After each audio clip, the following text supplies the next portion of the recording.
You are watching Magic Box Entertainment.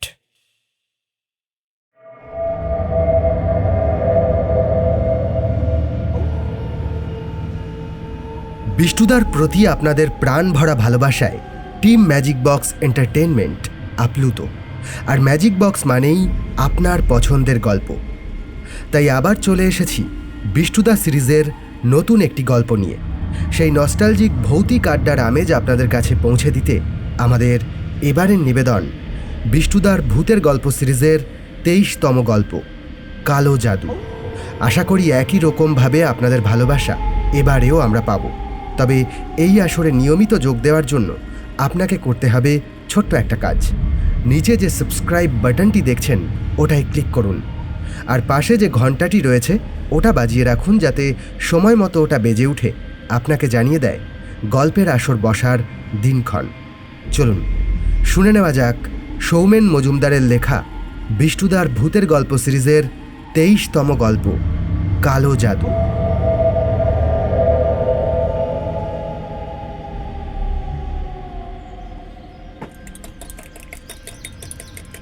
শরীরটা দুদিন ধরে খুবই খারাপ।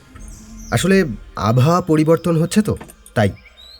রাতে ঠান্ডা ঠান্ডা লাগছে, দুপুরে চড়চড়ে গরম, বিকেলবেলায় বসন্তের আমেজ। ফলে কম বেশি সবারই টুকটাক শরীর খারাপ হচ্ছে। আজ বিকেলের দিকে শরীরটা একটু সুস্থ বোধ করায় হাঁটতে হাঁটতে এসে পৌঁছেছি হরিদার চায়ের দোকানে। এসে দেখি পল্লব আমার আগেই এসে পৌঁছেছে। কি রে ভাই, শরীর কেমন? এখন অনেকটাই ভালো, মনে হচ্ছে কালকের মধ্যে ফিট হয়ে যাব। বস বস। আমি বাঁশের তৈরি বেঞ্চিতে গিয়ে বসলাম। শরীরটা এখনও দুর্বল হয়ে আছে, মাথায় ভারী ভাবটা সামান্য অনুভব করছি। একটু গরম গরম চা পেটে চালান করলে ভালো লাগবে। হরিদা, আমাদের দুটো চা দিও। তারপর দুদিন তো বাড়ি থেকে বেরোসনি। আচ্ছা, দক্ষিণ পাড়ার ঘটনাটা শুনেছিস? ভালো করে জানি না, তবে ওই উড়ো উড়ো কিছু কথা শুনেছি। মারাত্মক ব্যাপার রে। স্বামী স্ত্রী দুজনেই একসঙ্গে আত্মহত্যা করেছে। আশেপাশের লোকজনও কেউ কিচ্ছু বলতে পারছে না।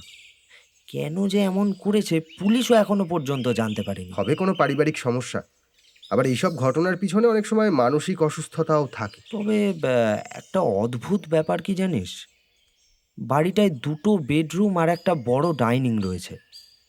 স্বামী স্ত্রী দুজনের মৃতদেহ দুটো ঘর থেকে ঝুলন্ত অবস্থায় উদ্ধার হয়। আর ডাইনিংয়ে গলায় ফাঁস লাগানো অবস্থায় একটা পুতুল পাওয়া গেছে। পুতুলটা ওই ইংরেজি সিনেমাতে যেরকম ভুতুড়ে পুতুলগুলো দেখায় না, ওই রকম। কি জানি কত কিছু ঘটে, তার কতটুকুই বা আমরা জানি। হ্যাঁ, আর যেসব ঘটনার যুক্তি খুঁজে পাই না সেগুলোকে অলৌকিক বলি আমরা। অথচ হতেই পারে তার পিছনেও কোনো না কোনো যুক্তি রয়েছে, যে যুক্তি আমাদের জ্ঞানের বাইরে। হ্যাঁ, যেমন আমাদের বিষ্টুদার গল্পগুলো পুরোটাই আজগুবি, কাল্পনিক। ভাই, বনভোজনে গিয়ে তোর যা অবস্থা হয়েছিল, তারপর আর এই ভূত নিয়ে তোর অহেতুক তর্ক না করাই ভালো। দেখ, একটা ঘটনা দিয়ে সব ঘটনা বিচার করা যায়? এমন সময় হরিদা আমাদের চা দিল। আমরা হাতে ভাঁড় তুলে নিয়ে গরম চায়ে চুমুক দিলাম। হরিদা চায়ে এলাচ দেয়, ফলে একটা সুন্দর গন্ধ প্রতি চুমুকে পাই। তৃপ্তি ভরে চায়ে চুমুক দিতে দিতে আমরা দুজনে গল্প করতে লাগলাম। আচ্ছা, তোর কি মনে হয় এই ঘটনাটার পেছনে কোনো অলৌকিক বিষয় থাকতে পারে? মানে কালা জাদু বা ওই ধরনের কিছু? বলা মুশকিল। কলকাতার ওই ঘটনাটা শুনেছিলি? কোন ঘটনাটা? ওই যে ভাই দিদির মৃতদেহ মৃত্যুর পরেও রেখে দিয়েছিল, প্রতিদিন তাকে খেতে দিত। তারপর হঠাৎ করে একদিন লোকটির বাবা গায়ে আগুন দেয়। আরে তারপর ওই পুলিশ গিয়ে দিদির কঙ্কাল আর দুখানা কুকুরের কঙ্কাল উদ্ধার করে। হ্যাঁ, শুনেছি। হ্যাঁ, ওই ঘটনাটার কথাই যদি ধরি, যুক্তিবাদী চিন্তাধারায় গেলে ওই পরিবারের সবাই মানসিকভাবে অসুস্থ ছিল, তার ফলেই এরকম ঘটনা ঘটিয়েছে। কিন্তু এমন তো হতেই পারে পরিবারের সবাই মিলে কোনো গোপন অলৌকিক কাজে লিপ্ত ছিল, যে কথা হয়তো আমরা কোনোদিনই জানতে পারবো না। হ্যাঁ, হতে তো পারেই। তবে যাকে বাদ দে, এই দক্ষিণ পাড়ার ওই দম্পতির কোনো সন্তান ছিল? না। তাও ভালো, নইলে সেই বাচ্চাটার জীবনে অন্ধকার নেমে আসতো। যতই হোক, বাবা মায়ের শূন্যস্থান কেউ পূরণ করতে পারে না। সেটা ঠিক। আচ্ছা, যে পুতুলটার কথা বললি, সেটা কি কাপড়ের? হ্যাঁ, পুলিশ যখন নিয়ে যাচ্ছিল আমি তখন দেখেছি ওটাকে। সত্যি বলছি ভাই, আমি সচরাচর এই সমস্ত অলৌকিক বিষয় নিয়ে খুব একটা ভাবনা চিন্তা করি না, কিন্তু এটাকে দেখেই না আমার কেমন যেন একটা ভয় লাগছিল। পুতুলটার চোখ দুটো স্বাভাবিকের তুলনায় একটু বড়, যেন যেন প্রচণ্ড জীবন্ত। আর চোখের মণি দুটো না একটু লালচে ধরনের। তোর কথা শুনে ছবিটা কল্পনা করতে পারছি। সত্যি ভয়ানক। আচ্ছা, আর কিছু জানতে পেরেছিস? হ্যাঁ, আর একটা বিষয়, দুজন আত্মহত্যা করার পরেও কোনো আত্মীয় স্বজন আসেনি। পুলিশ ফোন ঘেঁটে দু একজনকে খবর দেওয়ার চেষ্টা করেছিল, কিন্তু তারাও অজুহাত দেখিয়ে এড়িয়ে গেছে। শেষে পুলিশই লাশগুলোর বন্দোবস্ত করলো। ঠিক এমন সময় হরিদার দোকানে এসে উপস্থিত হলো বিষ্টুদা। এসে বেঞ্চিতে বসে বলল, কি নিয়ে আলোচনা চলছে দুই মক্কেলে? ওই দক্ষিণ পাড়ার যে ঘটনাটা ঘটেছে ওটা নিয়েই কথা বলছিলাম। ও, সে সত্যি সাংঘাতিক ব্যাপার। তা তোরা দুজনে কতক্ষণ হলো এসেছিস? আর বলো না বিষ্টুদা, দুদিন শরীর খারাপের জন্য বাড়িতে শুয়ে থেকে আমি একেবারে হাঁপিয়ে উঠেছিলাম। তাই আজ একটু সুস্থ বোধ করায় বিকেল বিকেল চলে এসেছি। আর এসে দেখি আমার আগেই পল্লব চলে এসেছে। হ্যাঁ, আমিও তো কদিন কুকুরের কামড় খেয়ে বাড়িতে বন্দি ছিলাম। সেই বন্দি দশার কষ্টটা উসুল করতে হবে না বলো? তোকে যেদিন কুকুরে কামড়ালো তার পরদিন সন্ধেবেলায় আমরা এখানে এসেছিলাম। বুবাইটাও সেদিন এসেছিল। এ বাবা, নিশ্চয়ই তাহলে সেদিন জম্পেশ একটা গল্প বলেছে বিষ্টুদা, আর যেটা আমি মিস করে গেছি। তা করেছিস বলা যায়। আর চোখে দেখলাম গল্প কথাটা বলার সঙ্গে সঙ্গে বিষ্টুদা পল্লবের দিকে কটমট করে তাকালো। বিষয়টা যাতে এখানেই শেষ হয়ে যায় তাই প্রসঙ্গ ঘোরাতে আমি হরিদাকে বললাম, হরিদা, বিষ্টুদাকে একটা চা দিও। আচ্ছা বিষ্টুদা, বলছি যে এই কালো জাদু এটা কি সত্যি হয়? সরাসরি তেমন কিছু আমি আজ পর্যন্ত দেখিনি, তবে একবার একটি ঘটনার সাক্ষী হয়েছিলাম। এটা কেমন কথা হলো? বললে সেই রকম কিছু ঘটতে দেখোনি, আবার বলছো একটা ঘটনার সাক্ষী হয়েছো, মানেটা কি? বলেছি যখন নিশ্চয়ই তার কোনো মানে আছে, তবে সেটা সম্পূর্ণ ঘটনা না বললে বুঝতে পারবি না। বলো তাহলে। সত্যি মিথ্যা যাই হোক, জম্পেশ একটা গল্প শোনার জন্য আমি আর পল্লব যে মুখিয়ে রয়েছি তার বলার অপেক্ষা রাখে না। এমন সময় হরিদা বিষ্টুদাকে চা দিল। বাইরে এতক্ষণে অন্ধকার ঘনিয়ে এসেছে। সন্ধ্যার অন্ধকার ভেদ করে একঘেয়ে ঝিঝির ডাক ভেসে আসছে।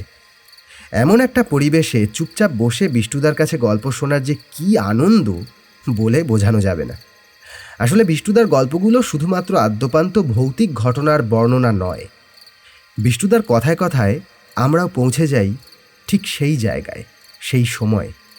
নতুন নতুন জায়গা, নতুন নতুন পরিবেশ, তার সঙ্গে অলৌকিক কিছু ঘটনা, সব মিলেমিশে এক অন্যরকম অনুভূতি।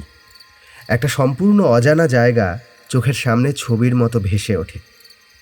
এই অনুভূতিতে যে একবার মজবে তার আর নিস্তার নেই। তাকে বিষ্টুদার গল্প বারে বারে হাতছানি দিয়ে ডাকবে।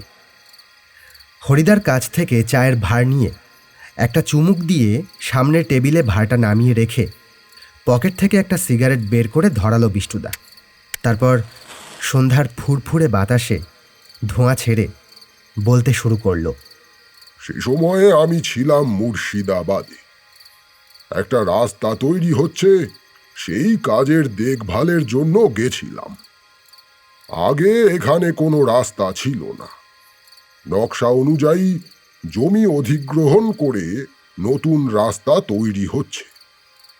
অধিগ্রহণের কাজ আগেই হয়ে গেছে। প্রায় ৬-৭ ফুট গভীর করে মাটি খুঁড়ে খোয়া, নুড়ি, পাথর এইসব ফেলে ধাপে ধাপে রোলার করা হচ্ছে। মোট 2 কিলোমিটার রাস্তা তৈরি হবে। এই রাস্তাটা হলে যাতায়াতের অনেক সুবিধা হবে, সে কথা ওই অঞ্চলের লোকজন খুব ভালো করেই জানে। তাই জমি অধিগ্রহণে কোনো সমস্যা হয়নি। উপরন্তু সকলেই বেশ উৎসাহিত। যাই হোক, ওখানেই একটা সরকারি অতিথিশালায় আমি রয়েছি। সকালবেলায় গাড়ি আমাকে প্রজেক্টের ওখানে নিয়ে যায়, আবার সন্ধেবেলায় পৌঁছে দিয়ে যায়। মোট 6 মাস এখানে থাকতে হবে। কাজ বেশ দ্রুত গতিতেই এগোচ্ছে। অর্ধেকটা খোঁড়ার কাজ শেষ হয়ে গেছে, সেখানে এখন রোলার করা হচ্ছে। সেদিন ছিল শুক্রবার। অন্য দিনের মতো লোকজন মাটি খুঁড়ছে। আমি সাইটের পাশেই একটা তাঁবু করা হয়েছে, সেখানে একটা খবরের কাগজ নিয়ে চেয়ারে বসে আছি। হঠাৎ একটা হই হট্টগোল শুনে খবরের কাগজ থেকে মনোসংযোগ সরে গেল। কাগজটা ভাঁজ করে চেয়ারের উপরে রেখে উঠে গেলাম। যেখানে মাটি খোঁড়া হচ্ছে সেখান থেকেই শব্দটা আসছে। ব্যাপারটা কি? হট্টগোলের উৎসে পৌঁছে পরিষ্কার হলো বিষয়টা কি। মাটি খুঁড়তে খুঁড়তে হঠাৎ একটা শক্তপোক্ত কিছুতে কোদালের ঘা লাগে। তারপর সাবধানে বুঝে শুনে মাটি সরাতে একটা লম্বাটে গড়নের ধাতুর বাক্স বেরিয়েছে সেখান থেকে। বাক্সটার গড়ন এমন যে সবাই সেটাকে দেখেই ধরে নিয়েছে ওটার ভিতরে নিশ্চয়ই গুপ্তধন রয়েছে। উপরে সুন্দর নকশা করা, যদিও এখনো সেটার গায়ে মাটি লেগে রয়েছে, তবুও যতটুকু দেখা যায় তাতেই আন্দাজ করলাম ওটা অনেকটা রাজা জমিদারদের সিন্দুকের মতো। তবে সিন্দুক যতটা বড় হয় ততটা নয়, একটু লম্বাটে গড়নের, ছোটখাটো। সবার মধ্যে যে কৌতূহল তৈরি হয়েছে তা একেবারে অমূলক নয়। এভাবে মাটি চাপা পড়া সিন্দুকে ধনরত্নের সন্ধান পাওয়া যেতেই পারে। হতে পারে ওটার ভিতরে গুপ্তধন আছে। আমি পৌঁছাতে হট্টগোল একটু কমল। আমি নির্দেশ দিলাম ওটাকে উপরে তুলতে। খুলে না দেখা পর্যন্ত উপস্থিত যারা রয়েছে তারা শান্তি পাবে না। একজনকে বললাম বালতিতে করে জল এনে ওটার গায়ে লেগে থাকা মাটি ধুয়ে ফেলতে। সবাই এমনই উৎসাহী হয়েছে যে 2-3 জন বালতিতে করে জল নিয়ে এল। তারপর নারকোলের ছোবড়া দিয়ে ঘষে ঘষে বাক্সটাকে সবাই মিলে পরিষ্কার করে ফেলল। যতদূর মনে হলো বাক্সটা পিতলের তৈরি।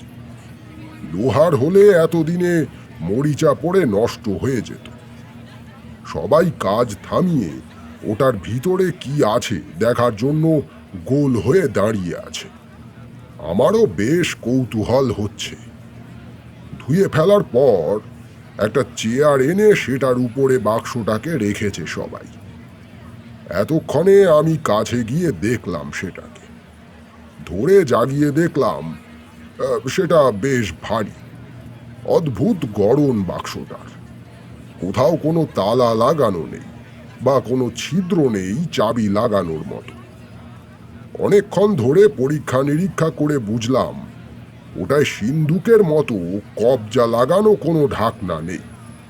একটা খাঁজ দেখে পাশে দাঁড়ানো একজনকে বললাম সেই খাঁজে কোদালের ধারালো দিক বাঁধিয়ে চার দিতে। সবাই উৎসাহী চোখে বাক্সটার দিকে তাকিয়ে আছে। লোকটি আমার কথা মতো কাজ করল এবং আমি যেমনটা আন্দাজ করেছিলাম ঠিক সেইভাবেই অনেকটা টিফিন কৌটোর ঢাকনার মতো বাক্সটার ঢাকনা খুলে এল। ঢাকাটা সরাতে প্রথমে চোখে পড়ল হলদে হয়ে যাওয়া তুলোর আস্তরণ। সম্ভবত সেই তুলোর তলায় আসল জিনিস রয়েছে। এতদিন মাটির তলায় রয়েছে, অথচ এমন সুন্দর ব্যবস্থা যে সামান্য জল পর্যন্ত ভিতরে ঢুকতে পারে। শুধু সময়ের আঘাতে তুলোর রং হলদে হয়ে গেছে। ওই মুহূর্তে সবাই এই আশা নিয়ে বিস্ফারিত চোখে তাকিয়েছিল যে তুলোর আস্তরণ সরিয়ে ফেললে নিশ্চয়ই মোহর, মুক্ত, মণি ইত্যাদি বের হবে। কিন্তু আমি নিজের হাতে তুলোর আস্তরণ সরাতে সকলেই উৎসাহ হারিয়ে ফেলল। ভিতরে রয়েছে একটি কাঠের পুতুল। পুতুলটার মাপ অনুযায়ী বাক্সটি বানানো, সেই জন্যই অমন লম্বাটে গড়ন। সবাই যখন বুঝতে পারল ওই বাক্সের মধ্যে পুতুলটি ছাড়া আর কিছুই নেই, তখন সবাই বেজার মুখে নিজের নিজের কাজে ফিরে গেল।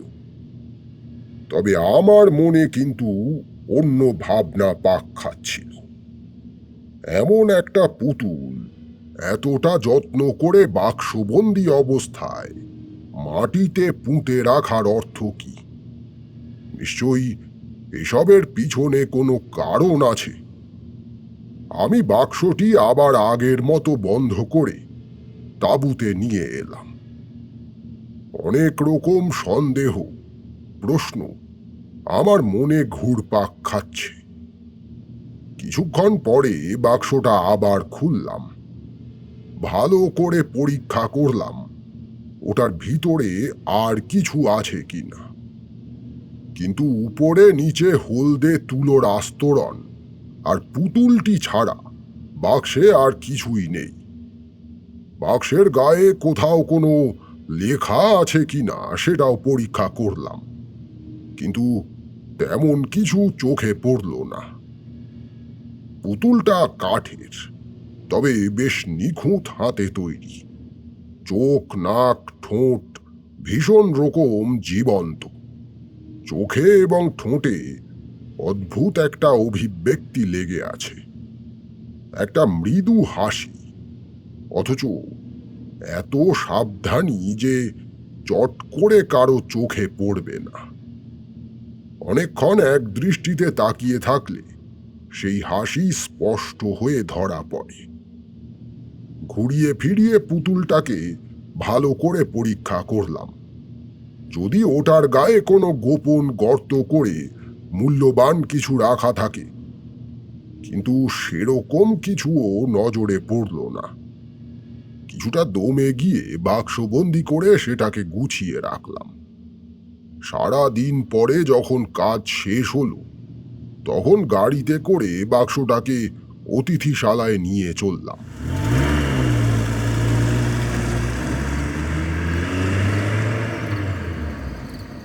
এখানে খাওয়া দাওয়ার কোনো ঝামেলা নেই, তৈরি খাবার আমাকে পৌঁছে দেওয়া হয়। রাত 8টার দিকে প্রতিদিনের মতো আমাকে খাবার দিয়ে যাওয়া হলো। ওখানে যতদিন ছিলাম তাড়াতাড়ি খেয়ে দিয়ে শুয়ে পড়তাম, পুরো নিয়ম মেনে জীবনযাপন যাকে বলে। ভোর 5টায় ঘুম থেকে উঠি, প্রাতঃকর্ম সেরে কিছুক্ষণ পায়চারি করে সকাল 6:30টায় স্নান, কিছুক্ষণ পরে সকালের খাবার চলে আসে। খেয়ে দিয়ে 8টার দিকে গাড়িতে করে কাজের জায়গায়। দুপুরের খাওয়া দাওয়া ওখানেই হয়। তারপর বাড়ি ফিরতে ফিরতে সন্ধ্যা 6টা। বই পড়ে সন্ধ্যাটা কেটে যায়। 8টার দিকে খাবার দিয়ে যায়, 9টায় খেয়ে দিয়ে ঘুম।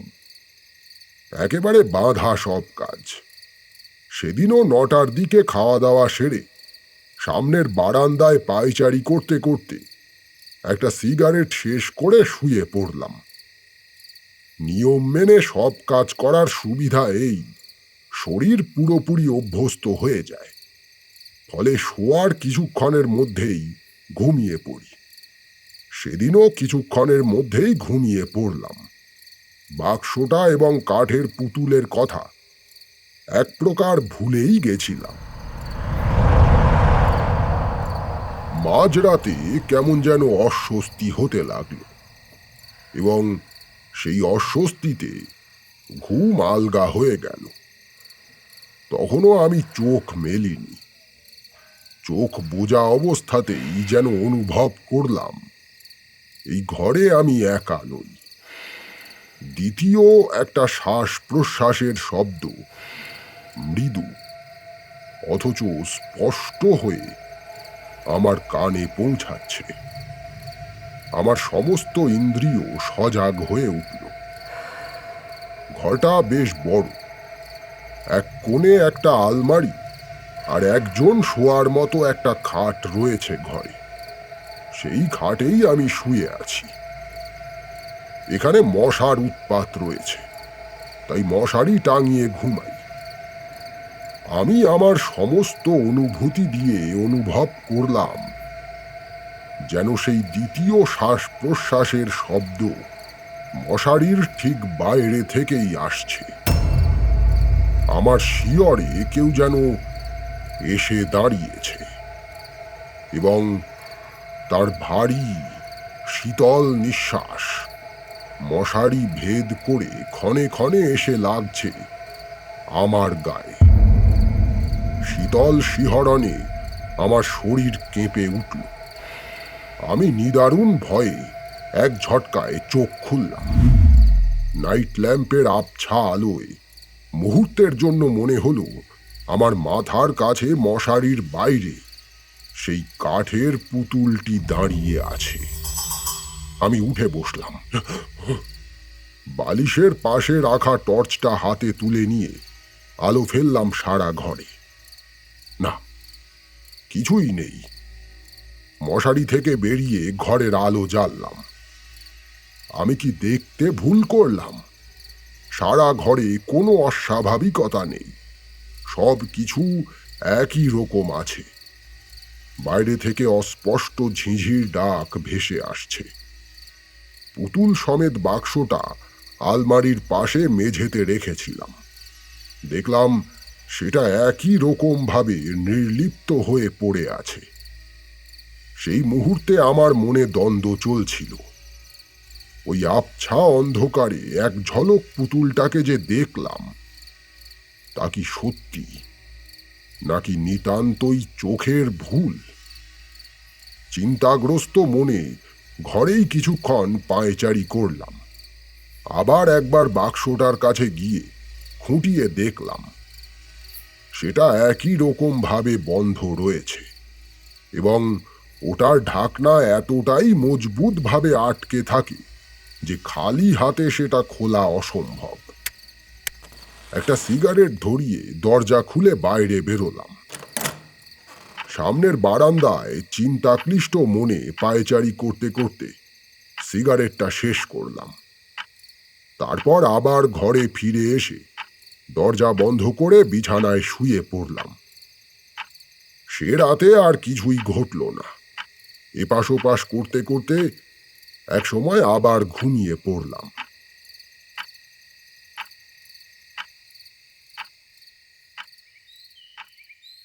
পরদিন সকালে উঠে অন্য দিনের মতো সব কাজ সেরে চলে গেলাম কাজের ওখানে। সারা দিন ধরে গত রাতের ঘটনা চিন্তা করতে করতে সময় কাটতে লাগলো। খোঁজ খবর নিয়ে জানলাম যে জায়গা থেকে বাক্সটা পাওয়া গেছে সেখানে আগে একটি বাগান ছিল। জমির মালিক কে ছিল সে কথাও লোকজনকে জিজ্ঞাসা করে সন্ধান পাওয়া গেল। 1 মিনিটের দূরত্বেই সেই পূর্বতন মালিকের বাড়ি। দুপুরের খাওয়া দাওয়ার পর বেরিয়ে পড়লাম সেই বাড়ির উদ্দেশ্যে।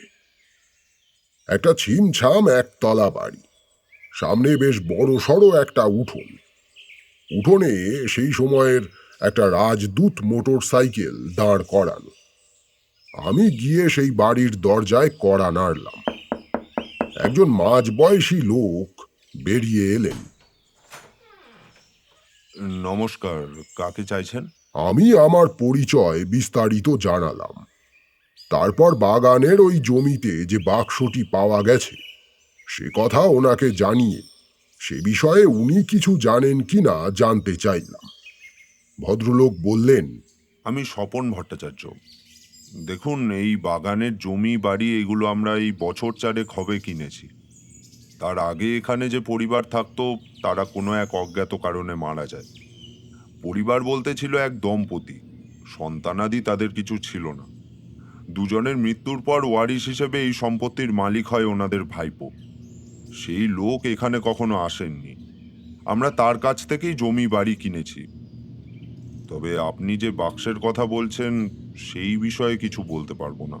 মনে বেশ আশা নিয়ে এসেছিলাম হয়তো কিছু জানতে পারব, কিন্তু ভদ্রলোকের কথায় সেই সম্ভাবনা বিলীন হল। গুরুত্বপূর্ণ তথ্য বলতে এটুকুই জানতে পারলাম যে পূর্বতন মালিক যারা ছিল তারা অজ্ঞাত কারণে মারা গেছে। আর কথা না বাড়িয়ে ফিরে চললাম আমি।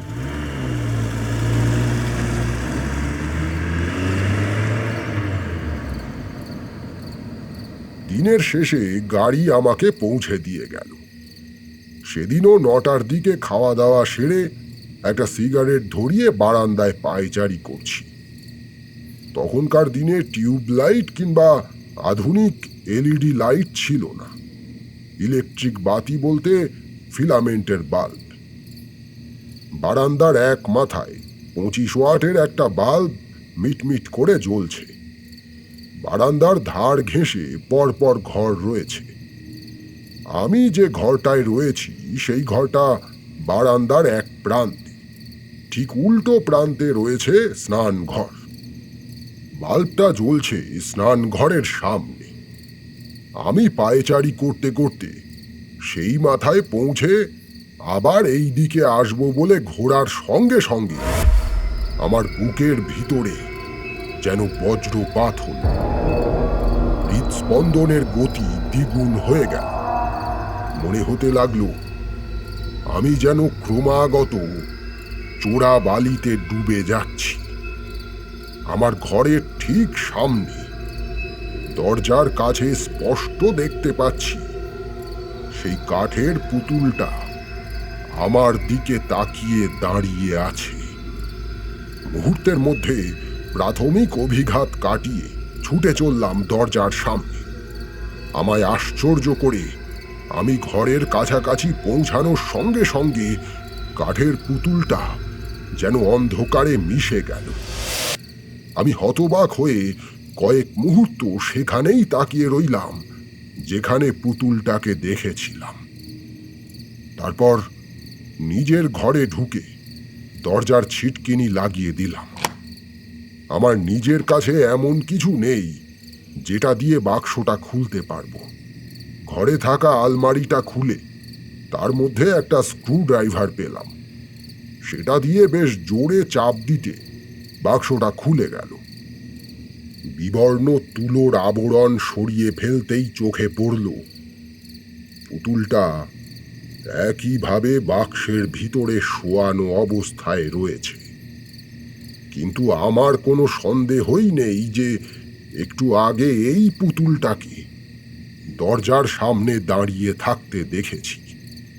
আমি নিশ্চিত এই পুতুলটার সঙ্গে কোনো অলৌকিক বিষয় জড়িয়ে আছে। প্রচ্ছন্ন একটা ভাবনা মাথায় ঘুরপাক খাচ্ছে। হতে পারে সেই বাড়িটার আগে যারা মালিক ছিল, অর্থাৎ সেই দম্পতি, তাদের অস্বাভাবিক মৃত্যুর পিছনে এই পুতুলটার কোনো যোগাযোগ আছে। সব গুছিয়ে রেখে বাক্সের ঢাকনা বন্ধ করে দিলাম। তারপর বিছানায় এসে শুয়ে পড়লাম। সেই রাতেও আর কিছুই ঘটল না।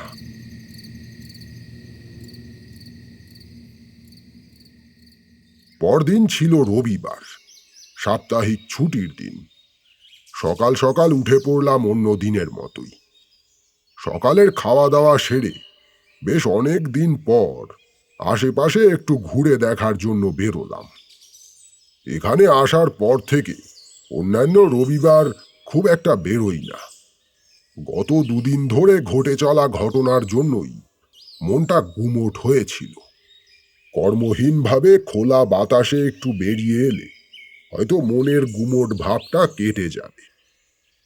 বেশ অনেক সময় এদিক ওদিক ঘুরে চায়ের দোকানে বসে গল্প গুজব করে মন কিছুটা হালকা হল। অতিথিশালায় ফিরলাম যখন, তখন বেলা 12টা বাজে। তারপর দুপুরের খাওয়া দাওয়া, কিছুটা বিশ্রাম, এক প্রকার সাদামাটা ভাবেই সারাটা দিন কেটে গেল। সন্ধ্যার দিকে অন্য দিনের মতোই বই নিয়ে বসলাম। রাত 8টা নাগাদ রাতের খাবার দিয়ে গেল।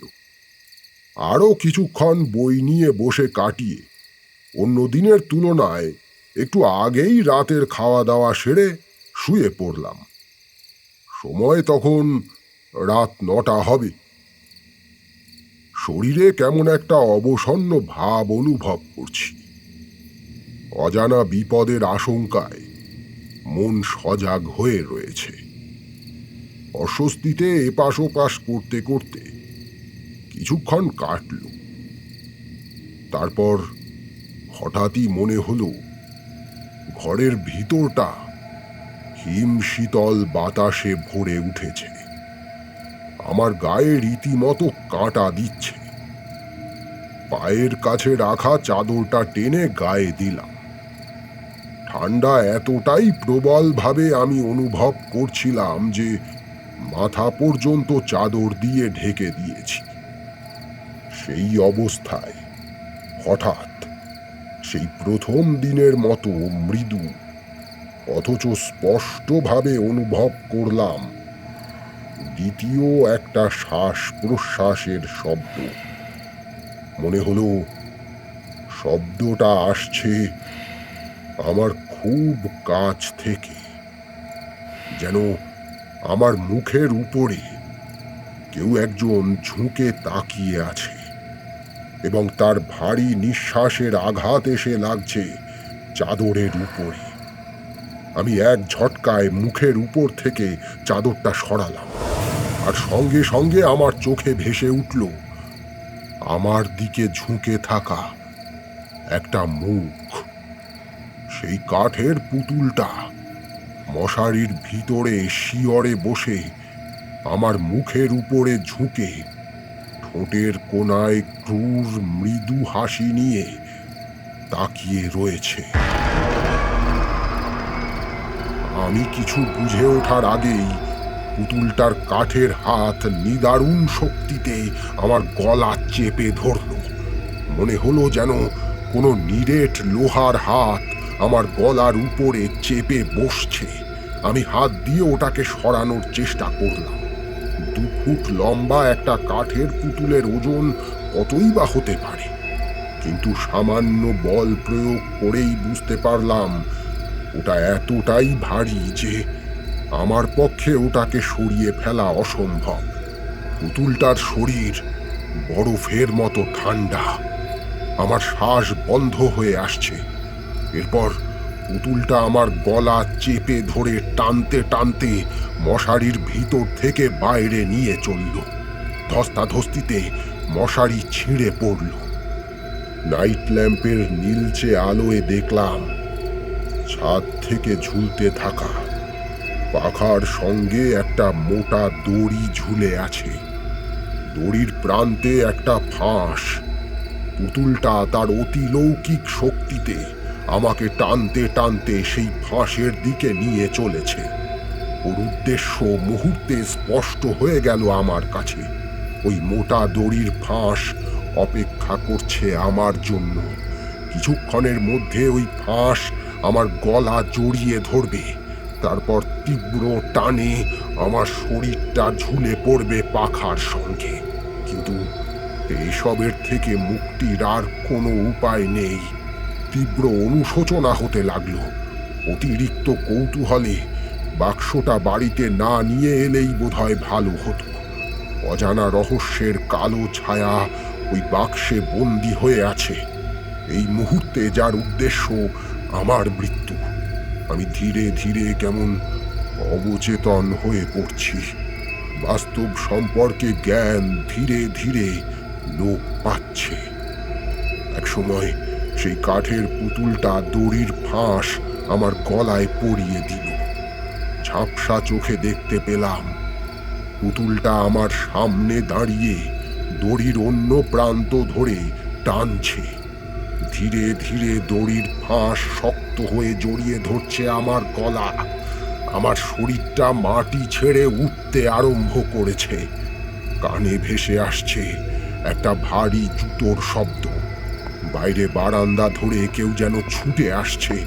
আমার প্রাণবায়ু যখন শরীর ছেড়ে যাওয়ার অন্তিম লগ্নে এসে পৌঁছেছে, ঠিক এমন সময় দরজায় জোরে একটা ধাক্কার শব্দ হলো। মুহূর্তে যেন আমার জ্ঞান ফিরে এলো। সঙ্গে সঙ্গে দড়ি, পুতুল সব কিছু নীলচে অন্ধকারে মিলিয়ে গেল। আমার শরীরটা শূন্য থেকে আছাড় খেয়ে পড়ল নিচে। এক মুহূর্ত আগে ঘটে যাওয়া ঘটনার সাক্ষী হয়ে মশারিটা বিছানার উপরে ছিঁড়ে পড়ে আছে। দরজায় জোরে জোরে ধাক্কার শব্দ ক্রমাগত হয়ে চলেছে। আমি কোনো রকমে উঠে ঘরের আলো জ্বালিয়ে দরজা খুললাম। দেখলাম স্বপন বাবু উদ্ভ্রান্ত অভিব্যক্তিতে দরজায় দাঁড়িয়ে। আমাকে কোনো কথা বলার সুযোগ না দিয়ে বললেন, সব কথা পরে বলবো, এক্ষুনি চলুন। পুতুল সমেত বাক্সটা দূরে কোথাও মাটিতে পুঁতে ফেলতে হবে। যে ঘটনার সাক্ষী মুহূর্ত খানেক আগে হয়েছি তাতে এ কথায় আপত্তি করার মতো মানসিকতা আমার ছিল না। কোনো রকমে পোশাক পরে নিয়ে পুতুল সহ বাক্সটা কোলের উপর বসিয়ে স্বপনবাবুর রাজদূত মোটর সাইকেলে চড়ে বেরিয়ে পড়লাম।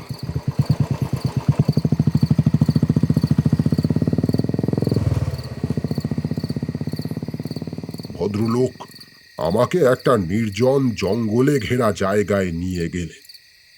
ঘুটঘুটে অন্ধকার চারদিকে, নির্জন নিশুতি রাত, একঘেয়ে ঝিঁঝির ডাক ভেসে আসছে। উনি সঙ্গে করে কোদাল নিয়ে এসেছিলেন। সেই কোদাল দিয়ে প্রায় ফুট 5 গভীর একটা গর্ত খুঁড়লাম দুজনে মিলে। তারপর বাক্সটা সেই গর্তের ভিতরে শুইয়ে দিলাম। স্বপনবাবুকে দেখলাম একটা জবা ফুল বাক্সের উপরে রাখতে। তারপর আবার মাটি ফেলে সেই গর্ত বুজিয়ে ফেললাম। কাজ শেষ করে যখন স্বপনবাবুর মোটর সাইকেলে চড়ে আবার আমার আস্তানায় ফিরলাম, তখন মাঝরাত। ঘরে এসে কয়েক মিনিট দুজনে চুপ করে বসে থাকার পর আমি জানতে চাইলাম ব্যাপারটা কি। ভদ্রলোক বললেন, গতকাল আপনি যখন আমার বাড়িতে গিয়েছিলেন তখন আমি যেটুকু জানি সেটুকুই আপনাকে বলেছিলাম। সত্যি কথা বলতে এর চেয়ে খুব বেশি কিছু আমার জানা নেই। তবে একটা গুজব বাড়িটা কেনার সময় আমি শুনেছিলাম। যদিও আমি সে কথায় আমল দিইনি, তাই আপনি যখন পুতুলটার কথা বললেন তখন মনে হয়নি যে বিষয়টা আপনাকে বলা প্রয়োজন। এলাকার লোকজন আমাকে সে সময় বলেছিল ওই বাড়িতে যে দম্পতি থাকতেন তারা নাকি অলৌকিক কিছুর চর্চা করতেন। তাদের পোশাক আশাক চালচলন দেখে সবারই সন্দেহ হতো, কিন্তু স্পষ্টভাবে কেউ কিছুই জানতো না। গতকাল আমি আপনাকে বলেছিলাম যে ওই দম্পতি কোনো এক অজ্ঞাত কারণে মারা যান, কিন্তু বাস্তবে গলায় ফাঁস লাগানো অবস্থায় দুজনের লাশ উদ্ধার হয়েছিল। পুলিশ বলে আত্মহত্যা, কিন্তু এলাকার লোকজন মনে করেন যে কোনো অলৌকিক শক্তি তাদের মৃত্যুর জন্য দায়ী। যাই হোক, আপনি চলে আসার পরে কথাটা একেবারেই মাথা থেকে বের করে দিয়েছিলাম। আজ সন্ধেবেলায় গুরুদেব আমার বাড়িতে এসেছেন।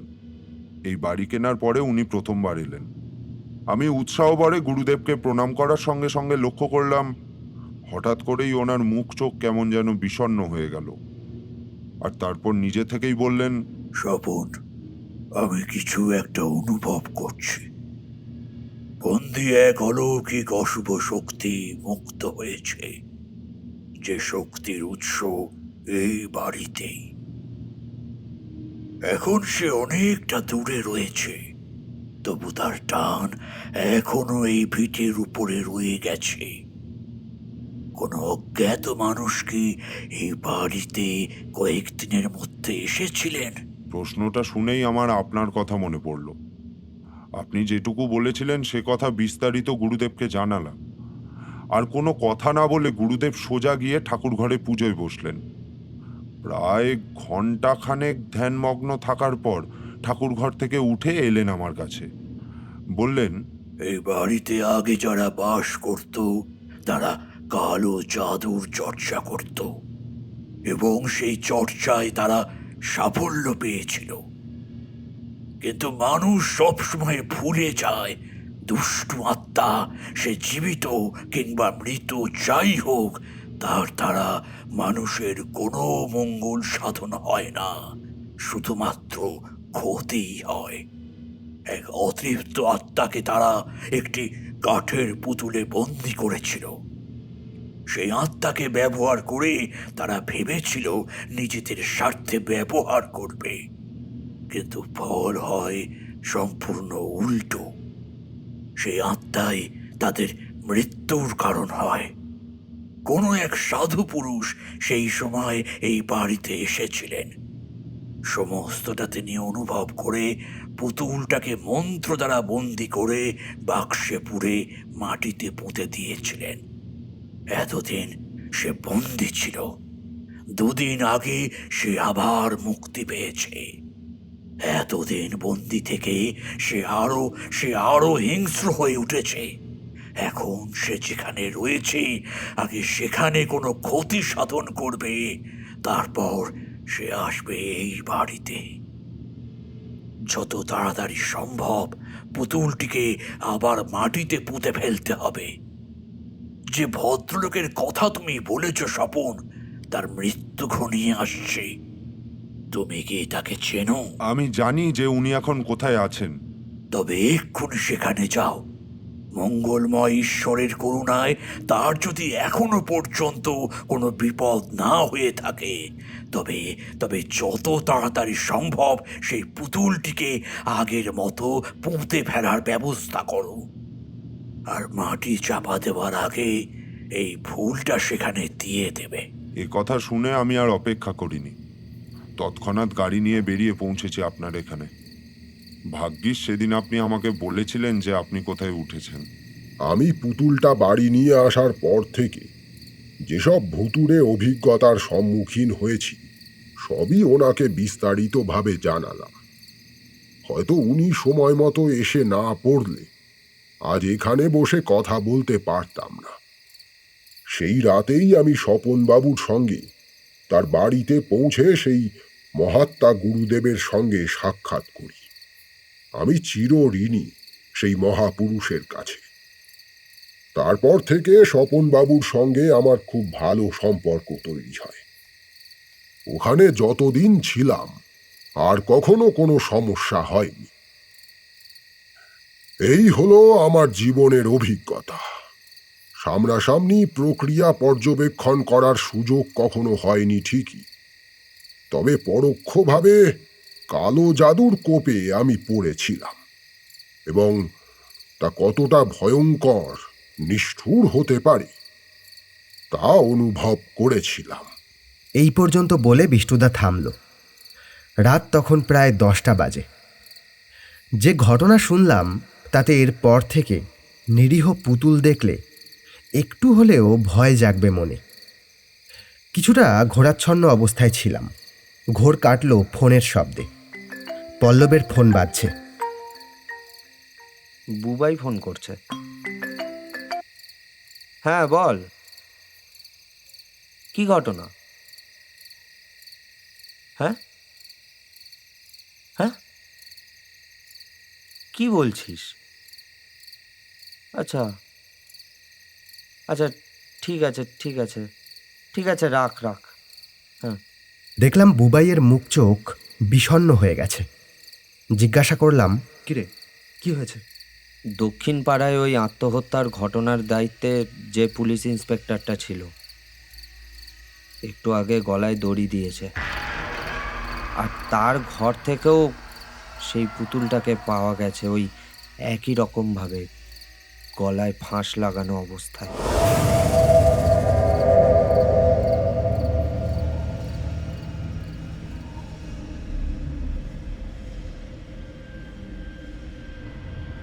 শুনছিলেন সৌমেন মজুমদারের লেখা বিষ্ণুদার ভূতের গল্প সিরিজের 23তম গল্প কালো জাদু। বিভিন্ন চরিত্রে রূপদান করেছেন অর্ণব, সৌরভ এবং আমি আপনাদের সঙ্গে সৌমেন। গল্পটি কেমন লাগলো অবশ্যই জানান কমেন্ট বক্সে। ভালো লাগলে অবশ্যই লাইক এবং শেয়ার করুন। চ্যানেলে নতুন হলে সাবস্ক্রাইব করুন। কোনো গল্পের আপডেট যাতে মিস না হয় সেজন্য বেল আইকনটি ক্লিক করে রাখতে ভুলবেন না।